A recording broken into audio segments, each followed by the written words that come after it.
생명의 생각 이영훈 목사입니다. 주 안에서 평안하셨는지요? 민수기서를 묵상해 가고 있습니다. 오늘이 쉬운 7번째 시간이죠. 22장 15절에서 30절까지 발람과 그의 나귀라고 하는 주제입니다. 발람은 발락의 제안에 미련을 버리지 못하고 있습니다. 이 같은 마음을 알고 계신 하나님은 발람이 가는 것을 허락하시지만 공의로 진노하시죠. 먼저 15절에서 19절까지는 더욱 강한 유혹이 밀려오다 라는 내용입니다. 발락은 더 높은 고관들을 보내어 발람에게 막대한 재물을 약속하죠. 유혹을 뿌리치지 못하자 더 큰 유혹이 다가온 셈입니다. 발람은 하나님의 말씀을 가감없이 전해야 하는 예언자의 위치에 있음을 머리로는 알았고, 그래서 집에 가득한 은금을 줄지라도 자기는 하나님의 말씀대로 해야 한다고 말합니다. 그리고 발락의 고관들을 자기 집에 유숙하라고 하죠. 여호와께서 무슨 말씀을 더 하실는지 알아보자고 제안을 한 것입니다. 이 말이 경건하게 들리지만 사실은 그렇지 않습니다. 지난번 하신 말씀에 다른 이야기를 하실지 알아보자라고 한 이야기이기 때문이죠. 하나님의 뜻은 더 이상 알아볼 필요가 없죠. 그러나 발람은 하나님이 사람들에 의해 이럴 수도 저럴 수도 있다는 의식을 가졌고 자기 의도대로 하나님을 조종할 수 있다는 것입니다. 우상 숭배자들의 일반적인 의식이죠. 이제 20절에서 27절까지는 하나님의 허락하심과 진노입니다. 하나님께서 발람에게 발락의 사신들과 함께 가라고 하셨습니다. 마음이 이미 제물로 기울었기에 내 마음이 이끄는 대로 해보라는 허락입니다. 그러나 내가 이르는 말만 준행하라고 하셨습니다.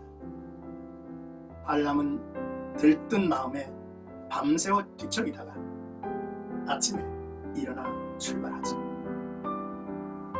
그때 발람의 관심은 하나님이 아니라 재물이었습니다. 발람이 가는 길에 하나님께서 진노하셨죠.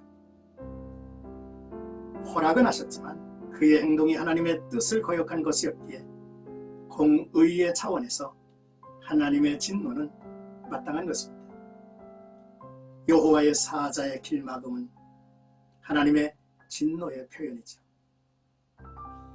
그러나 이미 탐욕으로 눈이 먼 발람은 여호와의 사자를 보지 못하고 짐승인 나귀가 봅니다.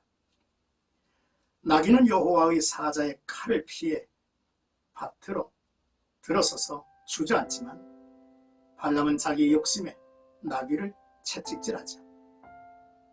나귀가 여호와의 사자를 피해 발람 앞에 엎드리자 발람은 지팡이로 때립니다.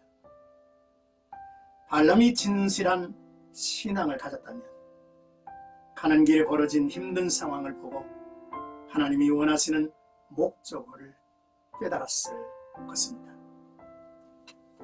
들어 28절에서 30절까지는 나귀의 입을 여신 하나님이라는 내용입니다. 결국 하나님께서 나귀의 입을 여십니다. 내가 무엇을 하였기에 때리느냐? 이에 발람은 거역하기 때문이라며 내 손에 칼이 있었다면 곧 너를 죽였으리라 고 나귀에게 말하죠. 사실 이 말은 하나님께서 그에게 하고 싶은 말씀일 것입니다. 이 말이 씨가 되어 이후 발람은 미디안의 5왕과 함께 비참한 최후를 맞기도 하죠. 하나님께서 가라 하시고 여호와의 사자가 칼을 들고 막아섰음을 통하여 발람은 깨달아야 했습니다.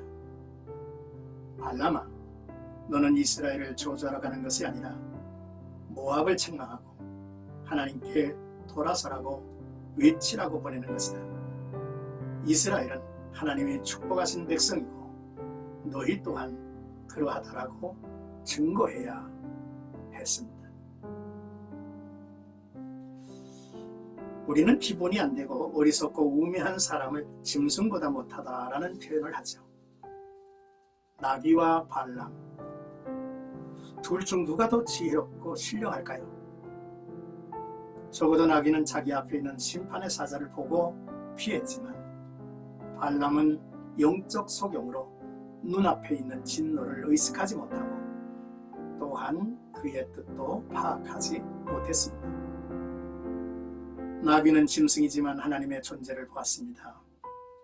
발람은 지도자여 큰 영향력을 발휘하나 영적으로 눈먼 소경입니다. 거짓 리더들의 모습을 그대로 보여주죠. 진실한 신자는 능력을 가진 자가 아니라 하나님의 뜻에 순종하는 자들이죠. 사랑하는 생각하죠 여러분, 세상의 것과 하나님의 것을 동시에 취할 수는 없습니다. 물질은 하나님을 대적하는 신이죠. 우상입니다.